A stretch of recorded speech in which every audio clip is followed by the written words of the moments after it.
تو اب ہم بات کرتے ہیں ڈیزولیشن آف میرج ادروائز بائی طلاق. سیکشن 8 جو ہے مسلم فیملی لاز آرڈیننس کا، اس کو ڈسکس کرتا ہے.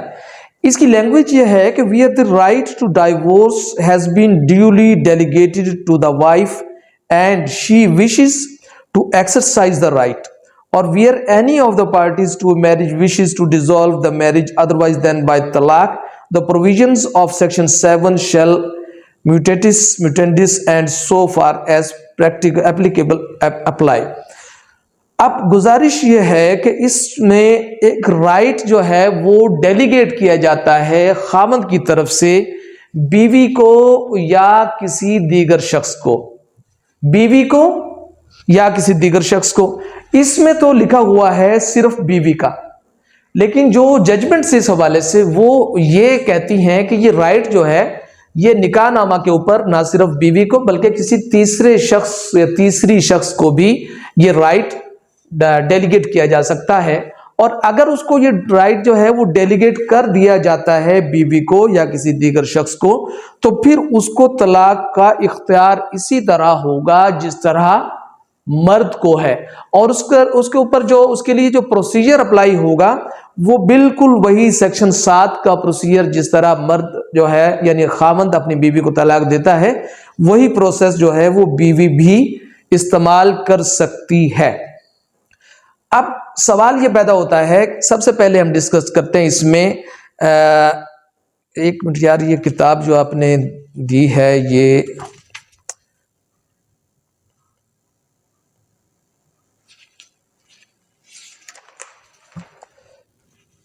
تو سب سے پہلے ہم ڈسکس کرتے ہیں طلاق تفویض جو ہے یہ ہے کیا.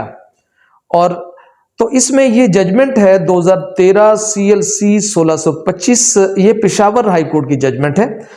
یہ power to give divorce vested with husband who might delegate the same to the wife or to third person to whom such power was delegated might then pronounce the divorce. Accordingly, such divorce was known as talaq tafweez. Delegation of powers called tafweez by the husband to his wife conferred on her the power to divorce herself. تفویض was of 3 kinds. اب اس میں قسمیں لکھی ہوئی ہیں لیکن یہ اس میں وضاحت کر دی گئی کہ یہ جو پاور ہے، یہ جو اختیار ہے جو ڈیلیگیٹ کیا جاتا ہے ہسبینڈ کی طرف سے، یہ نہ صرف خاوند کو بلکہ کسی دیگر شخص کو بھی تفویض کیا جا سکتا ہے. اور اگر یہ ان ریٹن میں نکاح نامہ کے اوپر موجود ہوگا تو وہ اس اختیار کو جو ہے چیلنج کر سکتا ہے، وہ اس کو استعمال کر سکتا ہے.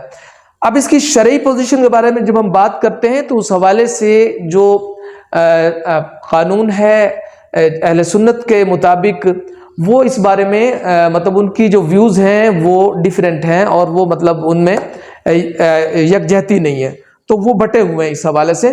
لیکن اہل تشریع جو ہے اس حوالے سے وہ بالکل کلیئر ہے کہ اس میں یہ طلاق جو ہے اس حوالے سے نہیں ہو سکتی. تو اس حوالے سے ججمنٹ ہے 2013 MLD 1711 2013 MLD 1711 ججمنٹ ہے، جس میں فقہ جعفریہ کے مطابق یہ جو ہے یہ بالکل اس رائٹ کو وہ غلط قرار دیتے ہیں اور شرعی انجنکشنز کے خلاف قرار دیتے ہیں. اب جو کویسچنز پیدا ہو سکتے ہیں کہ how can she use her right of طلاق، جو پہلا ہے، تو اس حوالے سے گزارش یہ ہے کہ جب تک اسے یہ رائٹ دیا نہیں جائے گا تب تک وہ اس کو استعمال بھی نہیں کر سکتی. طلاق تفویض کا حق کب استعمال ہو سکتا ہے؟ شوہر کی جانب سے اپنی بیوی کو طلاق تفویض عطا کیا جانا ضروری ہے، بصورت دیگر بیوی طلاق تفویض کا حق استعمال نہیں کر سکتی. اب اس میں ایک ججمنٹ ہے، وہ میں آپ کو اس حوالے سے وہ بہتر گائیڈ کرے گی. یہ ججمنٹ ہے جناب اس میں 2000 CLC 202، ٹھیک ہے جی، ریلائنس 2013 CLC 1625 میں بھی دیا گیا ہے. اب وہ کیا کہہ رہے ہیں اس میں؟ وہ کہہ رہے ہیں کہ یہ بیوی کا حق ہے کہ وہ طلاق تفویض کو استعمال کرے اور اپنے شوہر سے علیحدگی اختیار کر لے.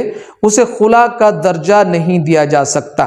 جب ایک دفعہ طلاق دے دی جائے تو 90 دن کے بعد طلاق مؤثر ہو جاتی ہے. نکاح نامہ اور تمام جو مندرجات ہیں ان کو شوہر نے تسلیم کیا اس ججمنٹ کے مطابق، جبکہ شوہر نے بیوی کو طلاق کا حق عطا کر رکھا تھا، جبکہ نکاح نامہ میں کوئی شرط یا غیر یقینی حالات کے بارے میں تذکرہ بھی موجود نہیں تھا۔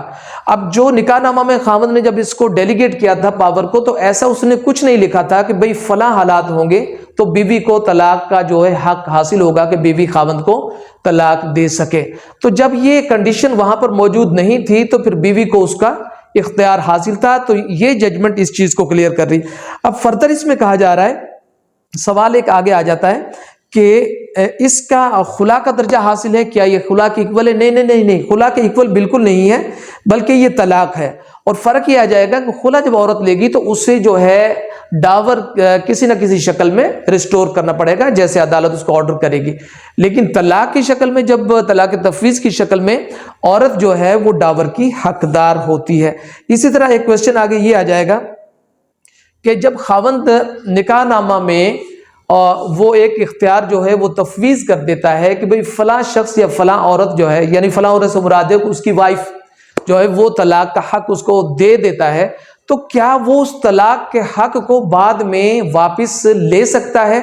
تو اس میں اس ججمنٹ نے یہ قرار دیا کہ ایسا بالکل نہیں ہے، خاوند وہ اختیارات جو وہ تفویض کر چکا ہے اپنی بیوی کو، وہ واپس نہیں لے سکتا۔ تو ججمنٹ کا میں نے حوالہ دیا تھا، یہ پی ایل ڈی 1963 ڈھاکہ کی ہے 602، اور یہ ججمنٹ ہے 2000 CLC 202۔ جو پی ایل ڈی 1963 ڈھاکہ 602 اور 2000 CLC 202، تو یہ ججمنٹ سے اس میں ایک ججمنٹ یہ بھی ہے 2013 CLC 1625۔ تو خاوند وہ اختیارات جو ہیں وہ واپس نہیں لے سکتا۔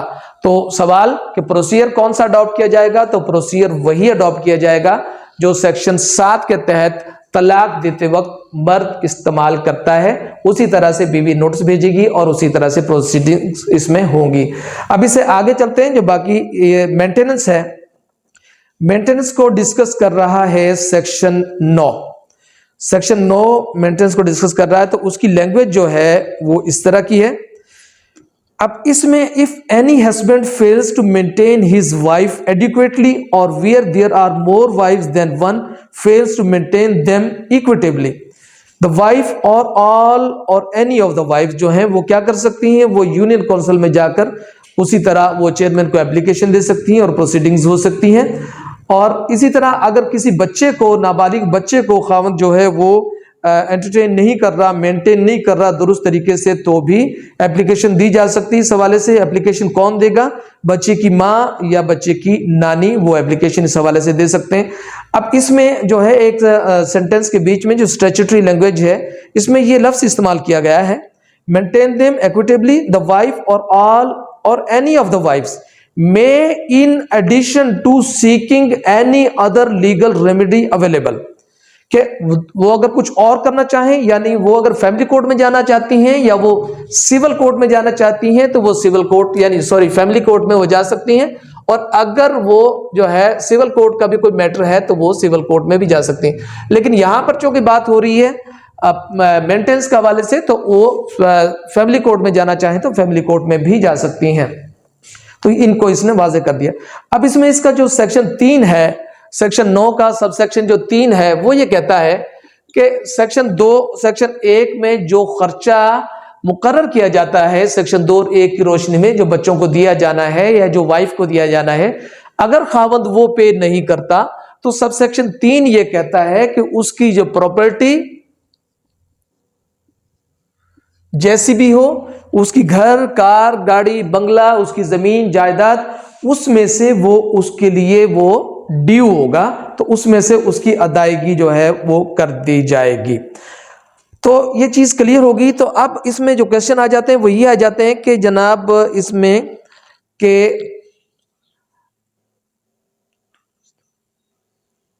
اگر دونوں دعویٰ جات جو ہیں، یعنی درخواست جو ہے گزار دی، کونسل کو بھی درخواست گزار دی، ٹھیک ہے جی، چیئرمین کو، ٹھیک ہے، اور دوسرا اس نے کیا کر دیا کہ فیملی سوٹ فائل کر دیا، فیملی سوٹ اس نے فائل کر دیا، ٹھیک ہے۔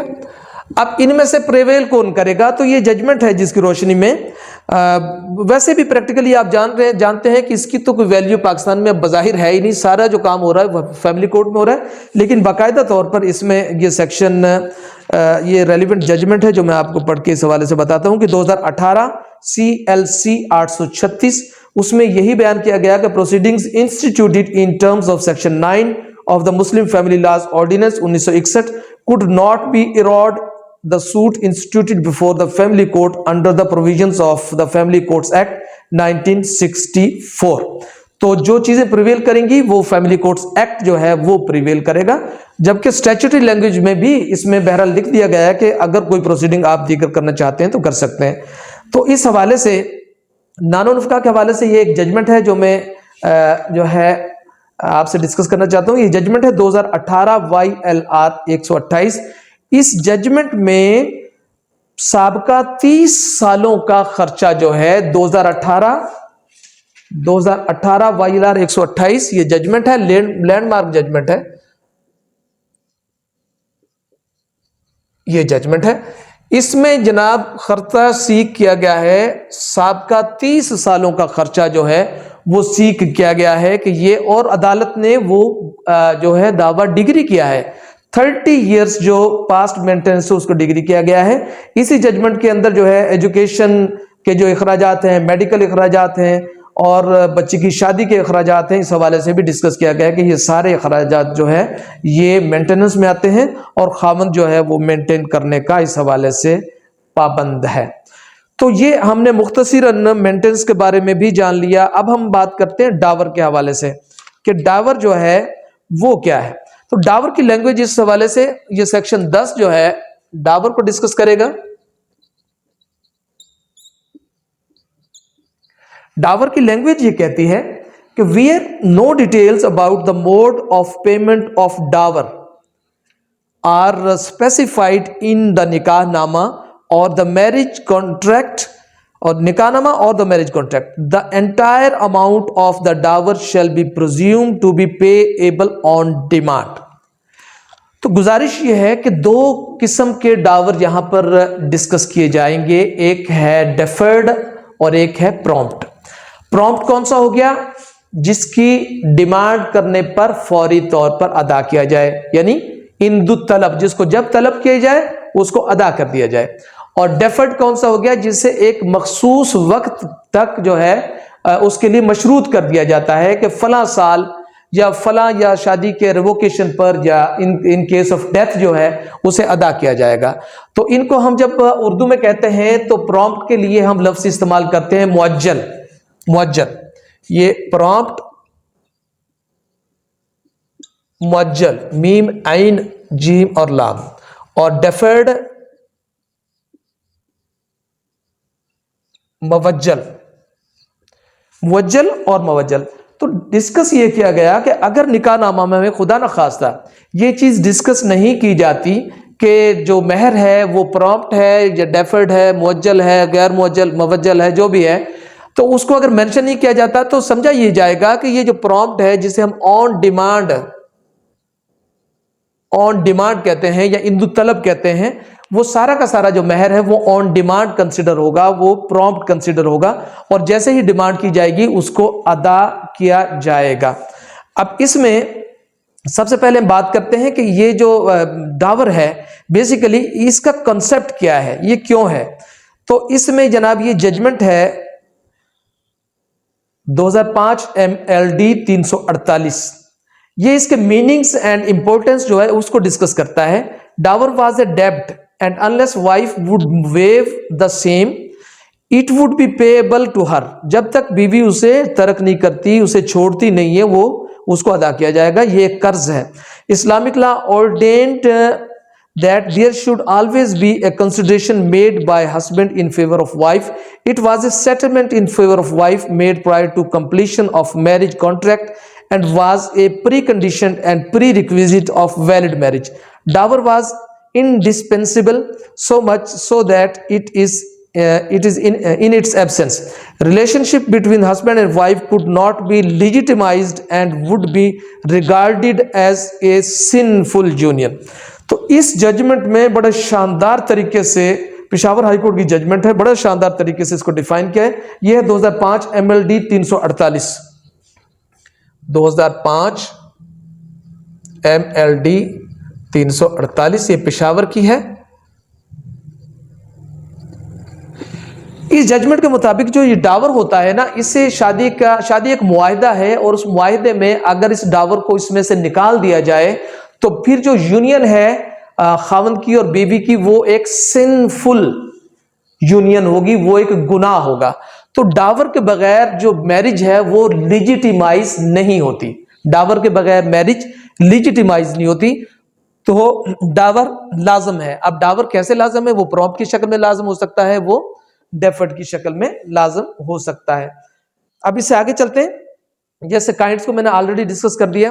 اب چیز آ جاتی ہے کہ ڈاور جو ہے اس کو جب ادا کر دیا گیا خاوند نے بیوی کو، تو اب اگر عورت لیتی ہے خلا تو اس شکل میں اس کا کیا ہوگا؟ تو اگر عورت خلا لے گی تو یقینی طور پر اس کو کچھ ڈاور جو ہے اکارڈنگ ٹو جو آرڈر ہوگا جو کورٹ دے گی وہ واپس کرنا پڑے گا۔ پہلے ایسا تھا، اب یہ جو لیٹسٹ چینجز آئی ہیں اس میں عورت کو مکمل طور پر جو ہے وہ ڈاور جو اس نے ریسیو کیا ہوتا تھا خلا کی شکل میں وہ واپس کرنا پڑتا تھا۔ لیکن اگر عورت جو ہے وہ خلا لیتی ہے لیکن آن دی بیسس آف کرولٹی لیتی ہے، کہ اس کو جو حالات اس طرح کے بنا دیے گئے ہیں کہ جہاں پر اس کا رہنا ناممکن تھا، مثال کے طور پر معافی چاہتا ہوں، مثال کے طور پر اسے کسی برائی کے لیے مجبور کیا جاتا تھا، اس کے لیے اس کو کھانا پرووائڈ نہیں کیا جاتا یا دیگر چیزیں ہیں۔ یہ ڈیزولوشن آف میرج ایکٹ جو 1939 اس کا سب سیکشن 2 جو ہے، سیکشن 2 جو ہے وہ اس کو ڈسکس کرتا ہے کہ dissolution of marriage on the basis of cruelty. اب ان گراؤنڈز کے تحت اگر عورت خلا لیتی ہے تو اس کو وہ ڈاور جو ہے وہ ریسٹور نہیں کرنا پڑے گا، لیکن اگر وہ سمپل خلا لیتی ہے کہ میں اپنے خاوند کے ساتھ جو ہے جو آباد ہونے کو تیار نہیں ہوں اور میں نہیں ہو سکتی، تو پھر جو ہے اس کو وہ واپس اس میں سے کرنا پڑے گا اکارڈنگ ٹو آرڈر، جیسے کورٹ اس کو آرڈر کرے گی۔ تو یہ ہم نے مختصراً فیملی لاز آرڈیننس کو ڈسکس کیا ہے، جس میں ساری چیزیں ہم نے ڈسکس کی ہیں۔